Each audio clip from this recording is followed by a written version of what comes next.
واقعہ خود بیان فرماتے ہیں کہ میں نبی اکرم صلی اللہ علیہ وسلم کی باتوں کو یاد کرنے کے لیے مسجد نبوی کو اپنا مسکن بنا دیا تھا اور اپنا زیادہ تر وقت مسجد نبوی ہی کے اندر حضور کی محفل میں گزارا کرتا تھا۔ اور طلب علم کی عرص ایسی تھی کہ کھانے کے لیے کچھ بھی نہیں ہوا کرتا تھا اور کئی کئی دن پانی پر گزارا کر کے اللہ کے رسول صلی اللہ علیہ وآلہ وسلم کی ان باتوں کو یاد کیا کرتا تھا، اور بھوک کا یہ عالم ہوتا کہ بسا اوقات اس بھوک کی وجہ سے میں غشی کھا کر گر جاتا،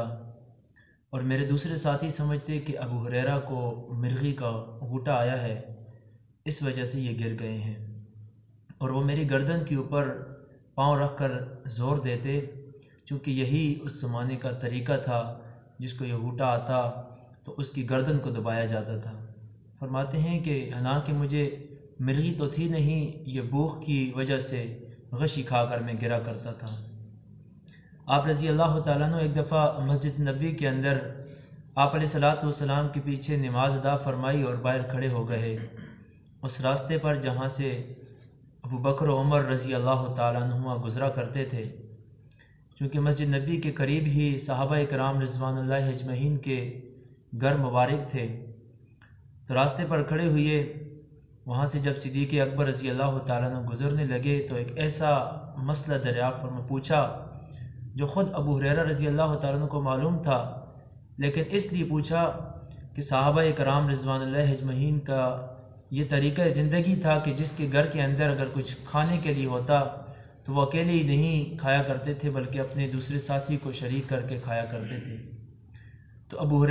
ابو ہریرہ رضی اللہ تعالیٰ عنہ ابو بکر صدیق رضی اللہ تعالیٰ عنہ سے یہ بات پوچھتے پوچھتے مسجد نبوی سے نکلے اور ابو بکر صدیق رضی اللہ تعالیٰ عنہ کے دروازے تک پہنچ گئے، اور ابو بکر رضی اللہ تعالیٰ عنہ نے اپنے دروازے پر کھڑے کھڑے ہی ساری بات بتائی اور اپنے گھر میں چلے گئے۔ ابو ہریرہ فرماتے ہیں کہ میں سمجھ گیا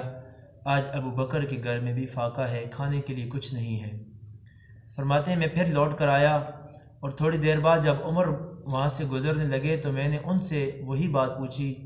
اور اسی طریقے سے عمر کے ساتھ بھی ان کے دروازے تک میں گیا، اور عمر نے بھی دروازے پر مجھے پوری بات سمجھائی اور گھر میں چلے گئے۔ میں سمجھ گیا کہ آج عمر کے گھر میں بھی کھانے کے لیے کچھ نہیں ہے۔ میری یہ حرکت نبی اکرم صلی اللہ علیہ وسلم دیکھ رہے تھے، اور آپ علیہ السلام مسکرائے اور فرمایا ابو ہریرہ تمہارا یہ مسئلہ نہیں ہے، میں آپ کے مسئلے کو جانتا ہوں، میرے پاس آؤ۔ میں حضور کے پاس بیٹھا ہی تھا کہ تھوڑی دیر کے بعد ایک انصاری صحابی دودھ کا ایک بڑا پیالہ لے کر آپ کی خدمت میں آیا۔ میں نے دودھ دیکھا تو بڑا خوش ہوا کہ اللہ کے رسول صلی اللہ علیہ وسلم یہ مجھے دے دیں گے اور میں نوش فرماؤں گا اور سیر ہو جاؤں گا، لیکن معاملہ الٹ ہوا۔ آپ علیہ الصلوۃ والسلام نے فرمایا ابو ہریرہ جاؤ اور صفا کے دوسرے طالب علم کو بھی بلا کر لے آؤ۔ اس وقت غالباً 80 صحابہ کرام صفا کے مدرسے کے طالب علم تھے۔ فرماتے ہیں کہ میں ان طلباء کرام کو حضور کے پاس لے آیا، اور وہ سب ایک دائرے میں بیٹھے، اور حضور علیہ الصلوۃ والسلام نے فرمایا ابو ہریرہ یہ پیالہ لو اور اپنے ان بھائیوں کو دودھ دو۔ فرماتے ہیں کہ بھوک کی شدت تھی، جب ہاتھ میں لیا تو تھوڑا سا دودھ تھا، میرا خیال تھا یہ تو چند صحابہ کو دینے کے بعد ختم ہو جائے گا، لیکن فرماتے ہیں حضور کا حکم تھا، میں نے دائیں جانب سے شروع کیا اور کرتے کرتے صفا کے طلباء کو میں نے وہ دودھ دیتا گیا، اور آخرکار سب طالب علموں نے وہ دودھ نوش فرمایا، اور آخر میں نبی اکرم صلی اللہ علیہ وسلم فرمایا ابو ہریرہ خود پیو۔ فرماتے ہیں میں نے خود وہ پیالہ منہ سے لگایا اور جی بھر کر پیا۔ آپ نے فرمایا ابو ہریرہ اور پیو اور پیو، اور فرماتے ہیں کہ میں نے فرمایا یا رسول اب میں سیر ہو چکا ہوں۔ پھر آپ علیہ الصلوۃ والسلام نے خود آخر میں اس دودھ کے پیالے کو نوش فرمایا۔ یہ ابو ہریرہ رضی اللہ تعالیٰ عنہ کون تھے؟ یہ دوست قبیلے کے ایک نوجوان تھے۔ غزوہ خیبر کے موقع پر آپ دین اسلام میں داخل ہوئے، جس وقت آپ کی عمر غالباً 30 سال تھی، اور آپ کے تمام دوسرے رشتہ دار تھے نہیں، ایک ہی والدہ تھی، اور آپ علیہ الصلوۃ والسلام کو پہلی ہی دفعہ دیکھا تو آپ کے عاشق ایسے بنے کہ اپنے وطن کو جو یمن کے اندر دوست قبیلہ آباد تھا اس علاقے کو چھوڑا اور مدینہ کے اندر رہنے لگے، اور آپ کی خدمت میں جو بات بھی آپ سے سنتے اپنی ماں کے پاس جاتے جو اس وقت تک ایمان نہیں لائی تھی، اور اپنی ماں سے کہا کرتے کہ آج میرے حبیب صلی اللہ علیہ وآلہ وسلم نے یہ بات فرمائی ہے، آج میرے حبیب صلی اللہ علیہ وسلم نے یہ بات فرمائی ہے۔ لیکن ماں جو کہ کافرہ تھی وہ حضور علیہ السلام کی شان میں کچھ نہ کچھ بات کہہ دیا کرتی تھی۔ یہ ابو ہریرہ رضی اللہ تعالیٰ عنہ بڑے ناراض ہوا کرتے تھے۔ ایک دفعہ آپ رضی اللہ تعالیٰ نے حضور سے کچھ بات سنی اور بڑے خوشی کے ساتھ اپنی ماں کے پاس جا کر بتایا کہ حبیب صلی اللہ علیہ وسلم نے یہ بات فرمائی ہے، تو اس کی ماں نے کچھ سخت الفاظ کہہ دیے، تو ابو ہریرہ رضی اللہ تعالیٰ نے یہ طے کر لیا کہ اب میں اپنی ماں کو چھوڑ کر چلا جاؤں گا، اور ناراضگی کے اس عالم میں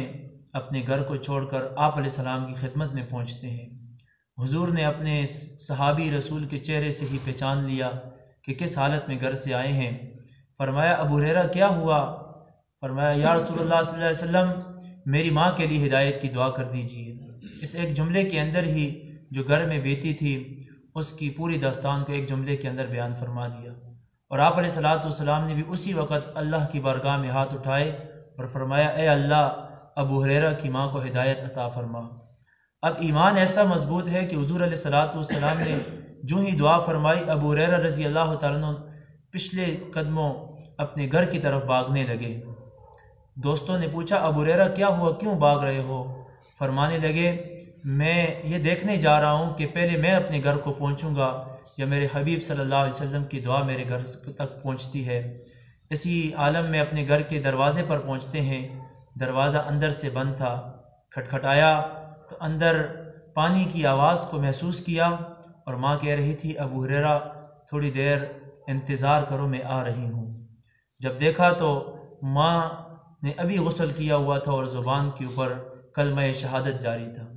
یہ صحابہ کرام رضوان اللہ اجمعین تھے جنہوں نے اپنی زندگیاں، اپنا مال، اپنے رشتے اس دین اسلام کی خاطر قربان کیے، تو اللہ تبارک و تعالیٰ نے پھر ان کو وہ سارا مال بھی عطا فرمایا، وہ دنیا کی چیزیں جو ان کی ضروریات تھی وہ بھی اللہ نے ان کو عطا فرمائی، اور وہ رشتے بھی اللہ تعالیٰ نے عطا فرمائے۔ اللہ تعالیٰ سے دعا ہے کہ اللہ تعالیٰ ہمیں بھی صحابہ کرام کے نقش قدم پر چلنے کی توفیق عطا فرمائے۔